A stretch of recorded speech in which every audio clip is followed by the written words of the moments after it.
السماء توقد يتلوك أنت الفدا ولك.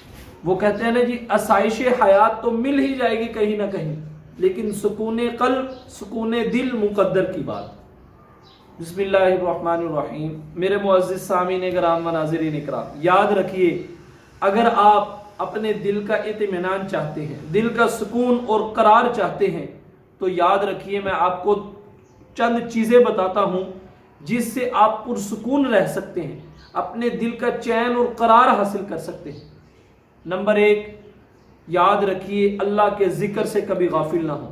اللہ کے ذکر کے اندر سکون ہے، چین ہے، قرار ہے.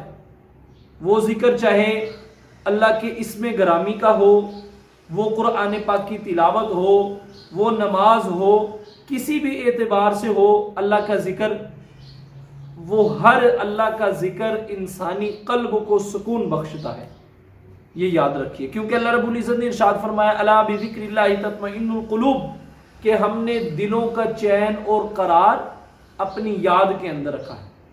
اب جب اللہ نے ارشاد فرما دیا، اس کے بعد کیا شک و شبہ رہ سکتا ہے. نمبر 2، لوگوں کے اندر بانٹیے، وہ چاہے محبت ہو، چاہے پیسے ہوں، چاہے لوگوں کے اعتبار سے کوئی راشن ہو، کپڑے ہوں، لباس ہو، کسی بھی قسم کی کوئی چیز ہو جو انسانی ضرورت کے اعتبار سے ہو، آپ لوگوں کے اندر بانٹیے.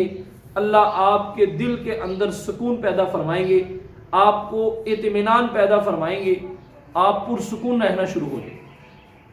نمبر 3، آپ اپنی تقدیر پر راضی رہنا سیکھیں.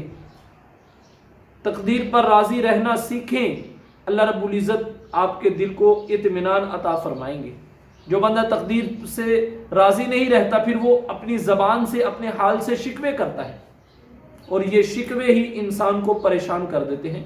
اس لیے اللہ نے جس حال پہ رکھا ہوا ہے اس حال میں خوش رہیے، اللہ رب العزت دل کا اطمینان نصیب فرمائیں گے. یہ میری بات یاد رکھیں.